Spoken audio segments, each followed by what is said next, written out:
मुंबई में एक धारावी इलाका था जहाँ पर सब झोपड़पट्टी बनाकर गरीब लोग रहा करते थे। उस इलाके में महेश और उसकी बीवी भी रहा करते थे। उसका एक 10 साल का बेटा था जिसका नाम उन्होंने बड़े ही प्यार से अमिताभ बच्चन की वजह से विजय रख दिया था। अरे विजय की मम्मी, रात हो गई है, जरा अपने हाथ की गर्मा गर्म बढ़िया मस्त चाय तो बना दो। अभी बनाती हूँ, तब तक आप विजय के साथ खेलो। तभी वहाँ पर पड़ोस की झोपड़पट्टी में रहने वाली एक 8 साल की बच्ची रागिनी आ गई। अंकल अंकल, आप लोग अकेले ही खेलोगे क्या? मुझे नहीं खिलाओगे? रागिनी आओ, हम लोग मिलकर खेलेंगे। विजय, मैं तो मजाक कर रही थी, मैं यहाँ पर खेलने नहीं आई हूँ, मैं तो आंटी से थोड़ा दूध लेने आई हूँ। हाँ बेटा अंदर आओ, देखो दूध रखा है, जितना चाहिए ले लो। रागिनी अंदर गई, उसने दूध उठाया और वहाँ से जाने लगी। तभी उसने पलटकर विजय की तरफ देखा और मुस्कुराते हुए कहा, विजय मैं कल दिन में आऊंगी, फिर दिन में हम लोग खेलेंगे। ठीक है रागिनी, लेकिन कल जल्दी उठ जाना, हमें जल्दी स्कूल पहुँचना है। ठीक है विजय, बाय। रागिनी वहाँ से चली गई, लेकिन विजय का पिता महेश और उसकी पत्नी एक दूसरे को देखकर मुस्कुराने लगे।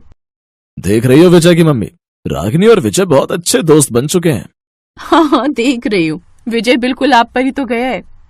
तो इस तरह विजय के परिवार और रागिनी के परिवार वालों की बहुत अच्छी दोस्ती थी।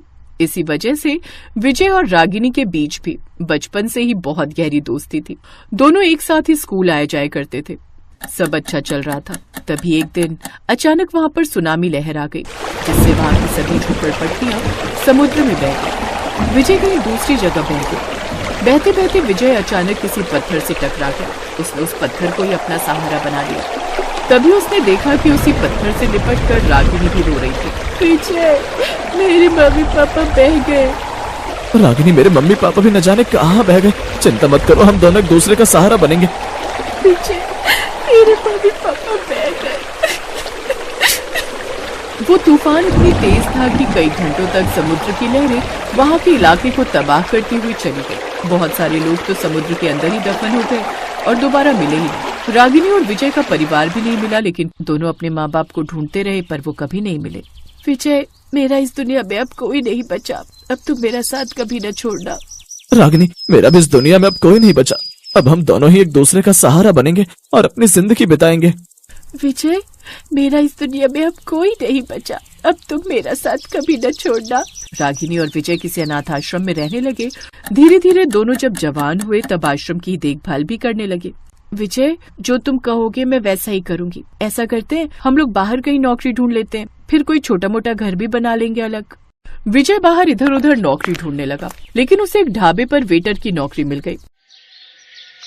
विजय, हम लोग बचपन से एक साथ रह रहे हैं, लेकिन अब हम दोनों जवान हो चुके हैं। अगर कोई हमसे पूछेगा कि हम दोनों का रिश्ता क्या है तो हम उन्हें क्या बताएंगे? रागिनी, मेरे मन में भी कई बार ये सवाल आया, पर मैंने तुमसे कभी कहा नहीं। अगर तुम बुरा ना मानो तो मैं इस रिश्ते को एक नाम देना चाहता हूँ। क्यों ना हम दोनों शादी कर लें? क्या तुम मुझसे शादी करोगी? ये भी कोई पूछने की बात है विजय? मैं तुम्हारे अलावा किसी दूसरे अनजान लड़के के साथ शादी क्यों करूंगी? तो ठीक है, मैंने कुछ पैसे इकट्ठे किए हैं, कल ही हम अपने अनाथ आश्रम चलते हैं और सभी को अपनी शादी की बात बता देते हैं। अगले दिन विजय और रागिनी अपने अनाथ आश्रम में गए और अनाथ आश्रम के मालिक को अपनी शादी के बारे में बता दिया। विजय, मैं तुमसे बहुत खुश हूँ। आज तुमने अपने दम पर अपनी जिंदगी की शुरुआत की है। ये बात सभी अनाथ बच्चों को तुमसे सीखनी चाहिए। हम सब मिलकर तुम दोनों की शादी धूमधाम से करेंगे, चिंता मत करो। कुछ ही महीनों बाद बड़े ही धूमधाम से रागिनी और विजय की शादी। दोनों ही उस जंगल में अब बनी झोपड़पट्टी में अपनी जिंदगी बिताने लगे। फिर एक दिन रागिनी ने कहा, विजय, कब तक हम इस तंबू में रहेंगे? मेरा सपना है कि हमारा भी एक अच्छा सा घर हो। विजय जितना भी कमाता था उसमें से आधी पगार वो अनाथ आश्रम में दान दे देता था और जो पैसे बच जाते थे उससे अपनी जिंदगी चलाता था। लेकिन एक दिन वो ढाबा भी बंद हो गया। रागिनी, ऊपर वाले ने हमारे सर से हमारे माँ बाप का साया छीन लिया। उसके बाद हम अपने दम पर कुछ करना चाहते थे तो नौकरी भी चली गई। विजय, ऊपर वाला जब कुछ करता है ना तो उसके पीछे कुछ बहुत बड़ा कारण होता है। विजय और रागिनी आपस में अपनी परेशानियों को लेकर चर्चा कर ही रहे थे कि तभी वहाँ पर नगर निगम वाले उनके घर आ टपके। तुम दोनों कल ही अपना तंबू हटाकर यहाँ से जगह खाली कर देना। ये जगह सरकार की है, ना कि तुम्हारे बाप की। देखिए, आपको जो भी कहना है प्यार से भी तो कह सकते हैं, बाप पर जाने की क्या जरूरत है। हाँ ठीक है, कल तक अपने तंबू हटा लेना, वरना मैं जबरदस्ती या बुलडोजर चलवाना पड़ेगा। इतना कहकर वो लोग वहाँ से चले गए। तभी थोड़ी देर बाद अनाथ आश्रम का मालिक भी उनके पास आ गया। विजय बेटा, किसी ने जानबूझकर हमारे अनाथ आश्रम में ड्रग्स और अफीम रख दिया और हमारे अनाथ आश्रम पर रेड पड़ गई। वो जगह हमसे सरकार ने छीन ली है। उस आश्रम में रहने वाले सभी बच्चे एक बार फिर से अनाथ हो गए।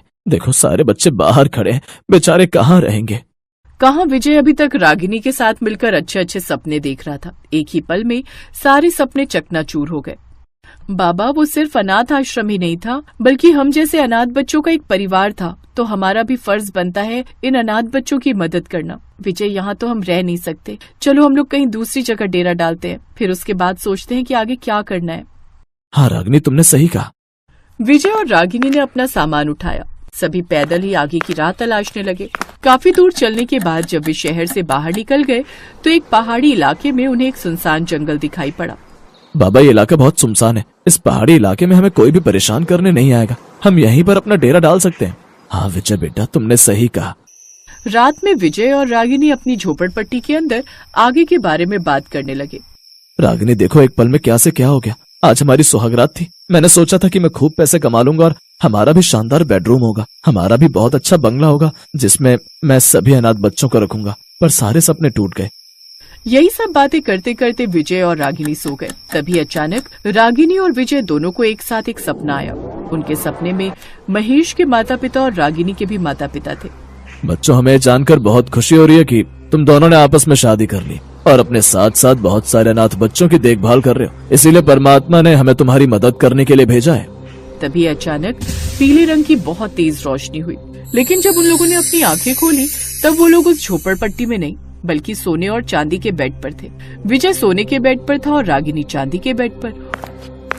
विजय, ये सब क्या हो गया? मेरे सपने में हमारे माँ बाप आए थे। क्या तुमने भी ऐसा सपना देखा? हाँ रागिनी, मेरे सपने में भी हम दोनों के माँ बाप आए थे और ये चमत्कार उन्होंने किया है। चलो बाहर चलकर देखते हैं। विजय और रागिनी जब बाहर निकले तब उन्हें अपनी आंखों पर भरोसा ही नहीं हुआ। बाहर से उन्होंने देखा तो एक बहुत बड़ी हवेली बनी थी। बच्चों, तुम दोनों ने मौत से लड़कर खुद को तो बचाया ही और एक दूसरे का साथ दिया। बचपन से तुम दोनों ने अपनी दोस्ती नहीं छोड़ी, यहाँ तक कि हमारे अनाथ बच्चों को भी तुम लोग पाल रहे हो। इन सब का फल तो तुम्हें मिलना ही था। विजय, मैंने कहा था ना कि ऊपर वाला जो भी करता है अच्छे के लिए करता है। भगवान ने हमारे माँ बाप के जरिए ये चमत्कार किया है। इस हवेली में धन दौलत सब कुछ है। विजय ने उस हवेली में एक अनाथ आश्रम और एक बहुत बड़ा होटल खोल लिया और खुशी खुशी अपनी जिंदगी बिताने लगे।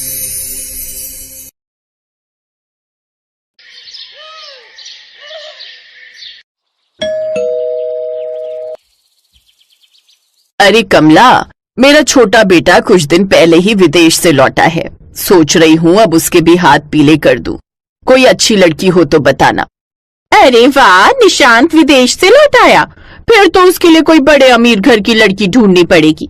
तेरी बड़ी गरीब बहू की तरह नहीं जो बस 2 जोड़ी कपड़े में ही ससुराल चली आई। अब मुझे देख, अमीर बहू लाई हूँ तो सब सामान आया है दहेज में।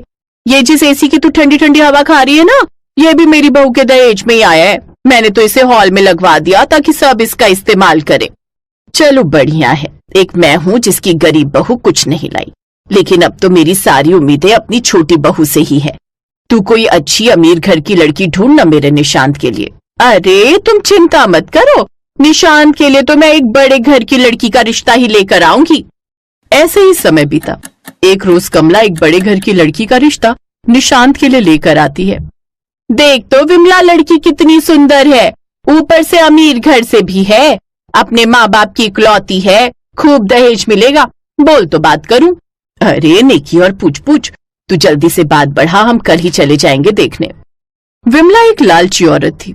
उसके बड़े बेटे ने अपनी पसंद की गरीब लड़की से शादी की थी, इसलिए उसके दहेज में कुछ नहीं आया था। इसलिए विमला हमेशा उससे नाराज रहती थी और अब उसने ठान लिया था कि वो अपने छोटे बेटे के लिए बड़े घर की लड़की ही लाएगी। बात आगे बढ़ी। फिर वो अपने बेटे के लिए सोनिया को दुल्हन बनाकर घर ले आई। आओ मेरी प्यारी बहू, इस घर में तुम्हारा स्वागत है। हाय कितनी सुंदर है मेरी छोटी बहू, बिल्कुल परियों जैसी। सोनिया दहेज में खूब सारा सामान लेकर आती है, जैसे एसी, फ्रिज, वॉशिंग मशीन और भी बहुत सा सामान। विमला अपनी लोभी आंखों से वो सब देखती है तो खुश हो जाती है। फिर विमला उसे उसके कमरे में ले जाती है। ओफो, इस कमरे में तो एक एसी भी नहीं है, मैं इस कमरे में कैसे रहूंगी? माँ जी, आप जल्दी से मेरे दहेज में आया हुआ एसी मेरे कमरे में इंस्टॉल करवा दीजिए। बहू, तुम्हारे कमरे में एसी लेकिन मैं तो सोच रही थी इसे हॉल में लगवा दूं। वो क्यों भला? ये एसी मेरे पापा ने मेरे लिए दिया है, और वैसे भी मैं अपने ससुराल में कोई समाज सेवा करने नहीं आई हूँ। और हाँ, वो टीवी भी मुझे बड़े टीवी वाली स्क्रीन पर देखने की आदत है, इस छोटे से टीवी में नहीं। अच्छा ठीक है बहू, जैसा तुम कहो। विमला सोनिया के कमरे में आया हुआ एसी, फ्रिज और टीवी रखवा देती है। ऐसे कुछ दिन बीतते हैं, जहाँ अमीर सोनिया सारा दिन अपने कमरे की ठंडी हवा में बैठती, तो वहीं उसकी जेठानी रजनी घर के कामकाज में लगी रहती। एक रोज गर्मी में सारा दिन काम करके रजनी का गला सूखने लगता है। गर्मी में काम करके गला सूखने लगा है, ठंडा पानी पीने की इच्छा हो रही है। रजनी सोनिया के कमरे में जाकर फ्रिज से पानी निकालकर पीने लगती है। आहा, ठंडा पानी पीकर कितना सुकून मिला है। लेकिन तभी सोनिया बाहर से शॉपिंग करके आ जाती है। आहा, ठंडा पानी तो बड़े मजे से पिया जा रहा है, लेकिन जरा मेरा कमरा तो देखो कितनी बुरी तरह फैला है, इसे ही साफ कर देती। देवरानी जी मैं। हाँ, तुम कर भी दोगी तो क्या चला जाएगा तुम्हारा? ठीक ही तो कह रही है छोटी बहू, वो बेचारी शॉपिंग करके थक कर आई है, तो तुम उसका कमरा साफ कर दोगी तो कौन सा गुनाह हो जाएगा। चल अब जल्दी से इसका कमरा साफ करके झाड़ू लगा दे, और हाँ, फिर फिनाइल डालकर पोछा भी लगा देना। जी माँ जी। सोनिया को अपनी अमीरी और सुंदरता पर बड़ा घमंड था, तो वहीं रजनी दिल की बहुत अच्छी थी, लेकिन उसकी ये अच्छाई किसी को नजर नहीं आती, और उसकी सास हमेशा उसको बुरा भला सुनाती रहती। एक रोज सोनिया सज धज कर तैयार होकर फिल्म देखने जा रही होती है। उसे देख रजनी ने कहा, देवरानी जी मुझे भी बड़े दिन हो गए बाहर गए हुए, और मैंने तो आज तक सिनेमा हॉल भी नहीं देखा। अगर आपको बुरा ना लगे तो क्या मैं भी आपके साथ चलूं? तुमने अपनी शक्ल भी देखी है, ऊपर से कपड़े तक पहनने का सेंस तो है नहीं तुम्हें। अगर मैं तुम्हें अपने साथ ले कर गई तो जानती भी हो मेरी इतनी इंसल्ट होगी, इसलिए ज्यादा बकबक मत करो और वही करो जो तुम्हारी औकात है, इस घर के काम। सोनिया के चिल्लाने की आवाज सुनकर विमला वहां जाती है। क्या हुआ? मेरी अमीर बहू गुस्सा क्यों हो रही है? फिर सोनिया विमला को सारी बात बताती है। ये सुनकर विमला को गुस्सा आ जाता है। तेरी हिम्मत कैसे हुई छोटी बहू से ऐसा कहने की? अरे तूने अपनी काली शक्ल देखी भी है? ना जाने वो कौन सी मनहूस घड़ी थी जो मैं तुझे अपने घर की बहू बना कर ले आई। चल जा घर में, इतने सारे काम पड़े हैं, उन्हें खत्म कर। फिल्म देखने जाएगी, मनहूस कहीं की। रजनी रोते हुए वहां से चली गई और घर के काम करने लगी। गरीब और काली रजनी के साथ हमेशा ऐसे ही होता था। ऐसे ही समय बीतता है। कुछ समय बाद दोनों बहुओं का जन्मदिन आने वाला था। उन दोनों का बर्थडे एक ही दिन आता था। विमला अपनी छोटी बहू के लिए महंगी सी साड़ी लेकर आती है। ये ले सोनिया बहू, तेरा इस घर में पहला जन्मदिन है ना, तो उस दिन तू ये साड़ी पहन लेना। ये साड़ी माँ जी? क्यों, पसंद नहीं आई क्या? सोनिया बुरा सा मुंह बनाते हुए कहती है। नहीं, इतनी बुरी भी नहीं है। लेकिन वो क्या है ना, शादी के बाद ही मेरा पहला बर्थडे है ना, तो डैड ने मेरे लिए स्पेशल चांदी का सूट बनवाया है एक महंगे फैशन डिजाइनर से, तो इस बार तो मैं वही पहनूंगी। हे राम, चांदी का सूट? फिर तो मेरी बहू उसमें बिल्कुल परियों जैसी लगेगी। घर के कामों में लगी हुई रजनी उनकी बातें सुन रही थी। उसे ये जानकर बहुत बुरा लगता है कि उसकी सास उसके लिए कुछ भी नहीं लाई। जन्मदिन तो मेरा भी है, लेकिन माँ जी मेरे लिए आप कुछ नहीं लाई। अगर एक सस्ता सा सूट मेरे लिए भी ले आती तो मुझे कितना अच्छा लगता। ए काली कलूटी गरीब कहीं की, तुझे कितनी बार समझाया है तू इस घर की नाम की बहू है, लेकिन औकात तेरी नौकरानियों जैसी है। आहा, सूट चाहिए महारानी को, जैसे तेरे बाप ने तो मुझे संदूक भरकर खजाना दिया है ना। और अब मुझसे खुद को कंपेयर करना बंद करो। और हाँ, माँ जी ने मेरे पहले बर्थडे के लिए बहुत सारे लोगों को इनवाइट किया है, तो जन्मदिन के दिन सारे घर की सफाई करके उसको सजाकर और अच्छे अच्छे पकवान बनाकर तुम यहाँ से निकल जाना, समझी? क्योंकि मैं नहीं चाहती कि मेरी फ्रेंड्स को पता चले कि तुम जैसी गरीब और काली औरत मेरी जेठानी है। उस दिन रजनी बहुत रोती है। उसका पति मनीष दूसरे शहर में नौकरी करता था, इसलिए उसकी तरफदारी करने वाला वहाँ कोई नहीं था। सुबह जल्दी उठकर रजनी सारे घर की सफाई करती है, फिर सारे घर को दुल्हन की तरह सजाती है, जिसके बाद वो तरह तरह के पकवान बनाती है। अपने बर्थडे पर सोनिया अपने पापा का दिया हुआ चांदी का सूट पहनती है और सज धज कर तैयार हो जाती है, तो वहीं बेचारी रजनी पुरानी सी साड़ी पहने हुए होती है। अरे वाह, मेरी बहू तो आज इस चांदी के सूट में बिल्कुल चांद का टुकड़ा लग रही है। हाय, नजर ना लगे इसे किसी की। जन्मदिन बहुत बहुत मुबारक हो बहू। थैंक यू माँ जी। और तू, सारा काम हो चुका है तो तुम्हारी अब यहाँ कोई जरूरत नहीं है। अब तुम यहाँ से चली जाओ और जब पार्टी खत्म हो जाए तब अपनी ये मनहूस सी शक्ल लेकर चली आना सफाई करने। रजनी अपनी किस्मत को कोसती हुई घर से निकल जाती है। कुछ दूर चलकर वो जंगल में पहुंच जाती है और थक हार कर एक पेड़ के नीचे बैठ जाती है। मेरे काले और गरीब होने के कारण मेरी सास और देवरानी मुझसे कितनी नफरत करती है। हर पल मुझे ताने देती हैं। वो खुद से ये सब बातें कर ही रही होती है कि तभी उसकी नजर सामने फंसे एक खरगोश पर जाती है, जो कि दलदल में फंसा हुआ होता है और डूबने ही वाला होता है। अरे ये क्या, ये तो इसमें डूब जाएगा, मुझे इसकी जान बचानी होगी। रजनी जल्दी से उस खरगोश की मदद करती है और उस खरगोश को बाहर निकालती है, लेकिन अचानक उसका पैर फिसल जाता है और वो खुद ही उस दलदल में डूबने लगती है। बचाओ, कोई बचाओ मुझे।